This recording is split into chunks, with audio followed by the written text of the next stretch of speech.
Elisa Lam, a tourist from Canada, was staying at the Stay on Main Hotel in downtown Los Angeles when her corpse was discovered there on February 19, 2013. Her parents first reported her missing on February 1st after her last known whereabouts on January 31st.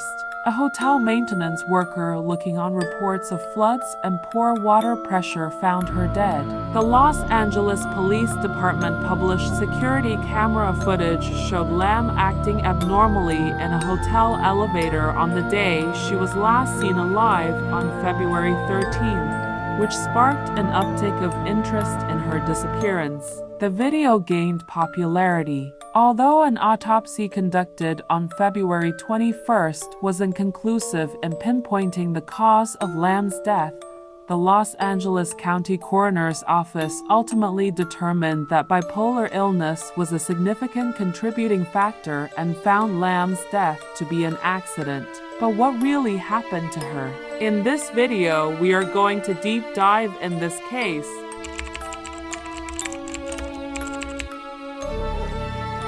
Lam, a Hong Kong-born immigrant's daughter, attended the University of British Columbia, but she wasn't enrolled when 2013 began. Lam started a blogspot site called Etherfields in the middle of 2010. She uploaded descriptions of her life, notably her battle with mental illness, along with images of models wearing trendy attire throughout the course of the following 2 years. Both depression and bipolar illness have been identified in Lam. She had received prescriptions for Wellbutrin, lamotrigine, quetiapine, dexedrine capsule, and venlafaxine to treat her mental health difficulties.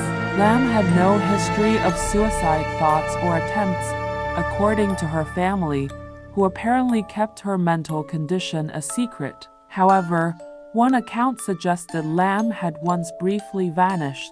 Since Lam had a history of skipping doses of her bipolar meds, she frequently experienced hallucinations that led her to seek sanctuary beneath her bed. At least once during one of these episodes, she was hospitalized. Lam used Amtrak and intercity buses to go alone to California. She went to the San Diego Zoo and shared images from her experience online. She landed in Los Angeles on January 26. She stayed at the Cecil Hotel, which is close to downtown Skid Row, for 2 days. Lam was given a shared room on the 5th floor of the hotel at first, but after 2 days her neighbors complained about what the hotel's attorney would later refer to as certain odd behavior, and Lam was transferred to a room on her own. Amy Price, the manager of the Cecil Hotel and Stay on Main at the time of Lam's disappearance, claimed that Lam was locking the door to the room and requiring a password for admission, leaving messages for her roommates that stated "go home" and "go away," and doing this frequently. Lam attended a live taping of Conan in Burbank a few days before to going missing, but owing to her conduct, security had to take her out of the building.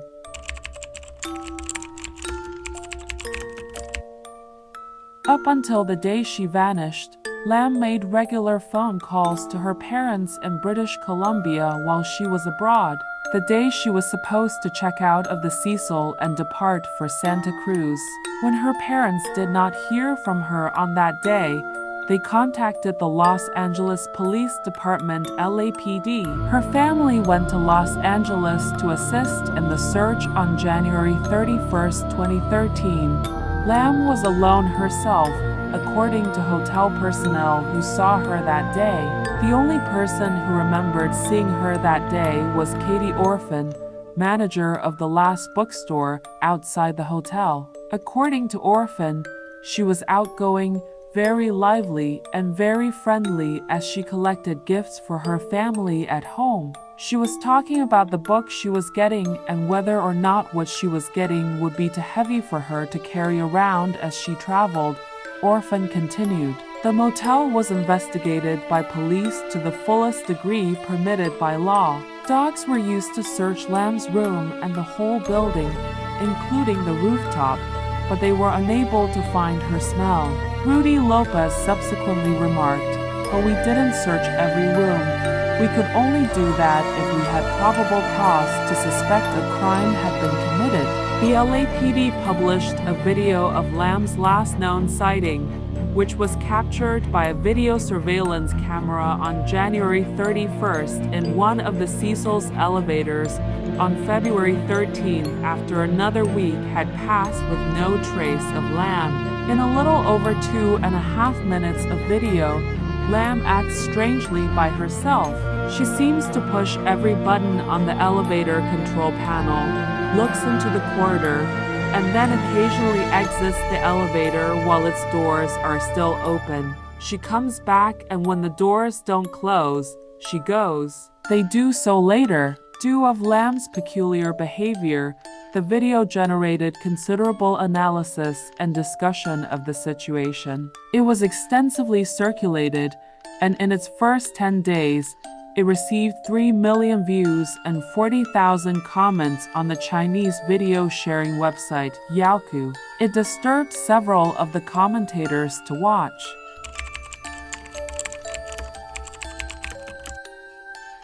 Guests at the hotel started to gripe about the weak water pressure while Lam was being sought. Some people afterwards said their water was dark in color and tasted strange.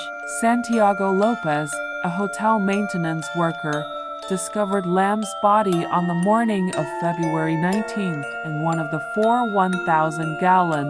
Lam could be seen face up in the water through the open hatch. Since the maintenance hatch was too narrow to fit the tools required to retrieve Lam's body, the tank was emptied and cut open. Lam's body was bloated and just slightly decayed. The majority of it was greenish, with some marbling and skin separation visible on the underside. No signs of physical harm, sexual assault, or suicide were present. Testing for prescription pharmaceuticals found in her possessions, as well as over-the-counter medicines including Sinutab and ibuprofen, were detected. There was just a very minor amount of alcohol, approximately 0.02 g, and no other recreational substances.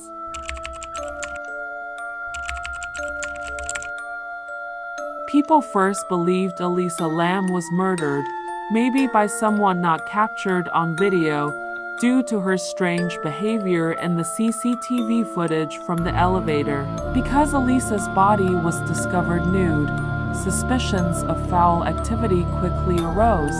The water tank's lid was closed when investigators arrived to look into the finding of her death, which would have been extremely improbable for the young lady to have accomplished on her own given the distance between the water level and the lid. The hotel maintenance worker who discovered Elisa within the water tank, however, stated in the Netflix documentary that the hatch had been open and that he had shut it after making the horrifying discovery. Despite this, some online conspiracy theorists even went so far as to blame a specific individual for Elisa's passing. Just a few days after the student's corpse was discovered, Morbid aka Pablo Vergara, a founding member of a metal band, posted a video of himself inside a room at the Cecil Hotel.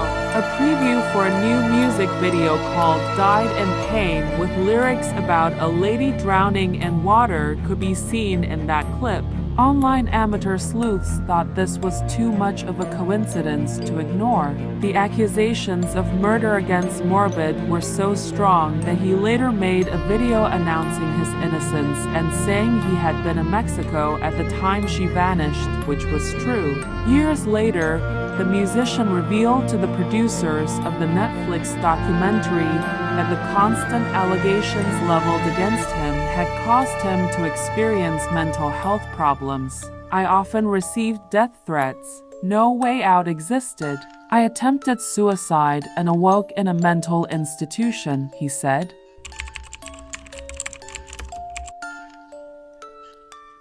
Elisa Lam was reported to have struggled with a number of mental health issues. In the years before her journey, she was given a bipolar illness and depression diagnosis. After going missing, The 21-year-old also maintained the Nouvelle Nouveau Tumblr blog, which police investigators and internet forums combed for leads. Elisa posts her issues with mental health in a few blog entries, including the quote, "No matter how much I feel, I'm not going to let it out. I'm not going to notify the entire world if my heart begins racing. It offers no assistance. Everyone's lives are only made worse by it." When the young woman's body was found within the water tank, it was speculated as to whether she could have intentionally sought to injure herself. But in the end, the coroner ruled this out, saying that a full review of circumstances didn't support the idea that she had ever planned to commit suicide.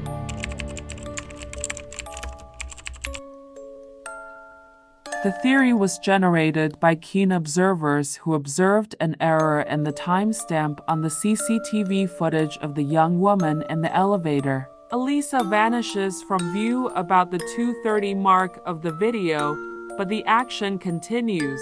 People zoomed down on the timestamp on the video and saw it was fairly fuzzy, speculating that it had maybe been manipulated to cut off 53 seconds of footage.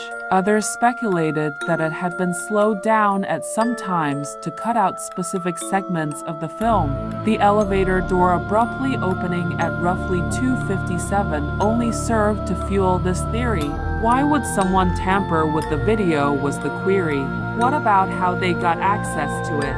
From then, the notion that the hotel or even the police department had something to conceal was created. Another strange coincidence was noted, one that had something to do with the bookshop where Elisa Lam was last seen in person.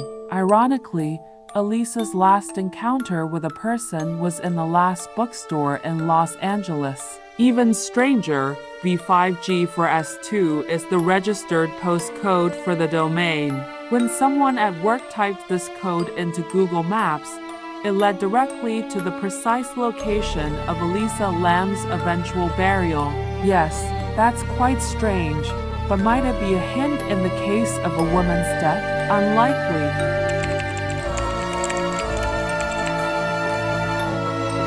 At this point, things start to seem a little improbable. Web sleuths involved in the investigation soon started making analogies to the terrifying movie Dark Water. In the movie, a girl's body is discovered in the water tank of an apartment building when visitors observe the water looks black and tastes soft, which is precisely how Elisa Lam's body was found. Her name was Cecilia. In this example, it's rather near to the hotel's name. Some people pondered the theory that Elisa's demise may have been caused by someone attempting to make a real-life imitation of the movie, but this is merely another instance of coincidence in the end.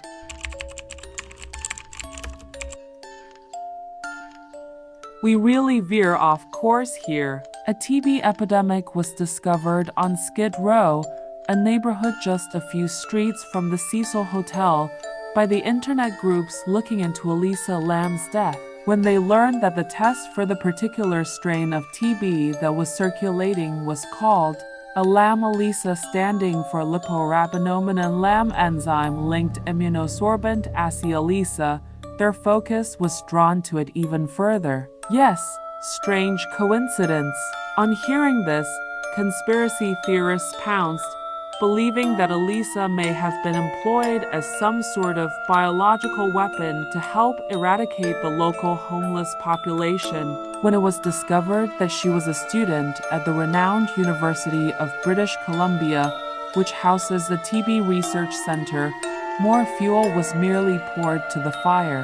Elisa Lam was said to have been killed by whoever planned to employ her in battle, maybe because she learned too much or whatever. Obviously, this was not the LAPD's main line of inquiry, but Elisa's autopsy did show that she had no symptoms of TB at the time of her death. You have it then. So how did Elisa Lam actually die? In the end, the case's specialists came to the conclusion that none of the aforementioned possibilities were true. In reality, the coroner determined that Elisa Lam drowned accidentally which is thought to have happened as a result of her poor mental condition. Prior to this diagnosis, Elisa had been treated with 4 different drugs for her depression and bipolar illness.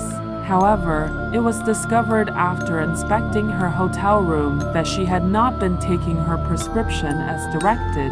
According to toxicology findings, she had no illicit substances in her system at the time of her death, which some had speculated about in light of the peculiar behavior shown on CCTV. Elisa Lam was not intoxicated at the time of her death, according to the findings, and her prescription medicine levels were noticeably low, which is consistent with the physical evidence discovered in her hotel room. Elisa had displayed some erratic behavior towards the beginning of her stay, when she was first sharing a room with several young ladies. The Cecil Hotel employees said. She eventually got her own room after placing strange notes on the other people's mattresses. It has been speculated that this could have been a sign of Elisa Lam's mental health issues getting worse. Why was she discovered to be naked? There are 2 potential responses, but the answer is yet uncertain. Elisa may have stripped off because of her mental illness, which may also explain why she acted erratically in the lift CCTV if she was having visions as a result, as was previously claimed. Alternately, if she had been stuck in the water for a time and was unable to get out, she may have been suffering from hypothermia, which is known to deceive individuals into believing they are too warm and cause them to remove clothing while in reality their body temperature is quite low. Despite ongoing rumors, Detective Wallace Tennell, the case's main detective, firmly thinks the young woman did accidentally drown. He told CBC, "In my opinion, she fell off her medication, and in that condition, she just so happened to find her way onto the roof, got into the tank of water. I believe the water tank was maybe full at the time, but unbeknownst to her, as others used the tank and water, the level was lowering to the point that she could no longer reach out and flee, and she passed out in that fashion. Whatever occurred, it was a very terrible chain of occurrences. It's crucial to keep in mind that this was the death of a real lady who had genuine mental health concerns and a real mourning family. For others, it may have inspired some fascinating amateur detective work.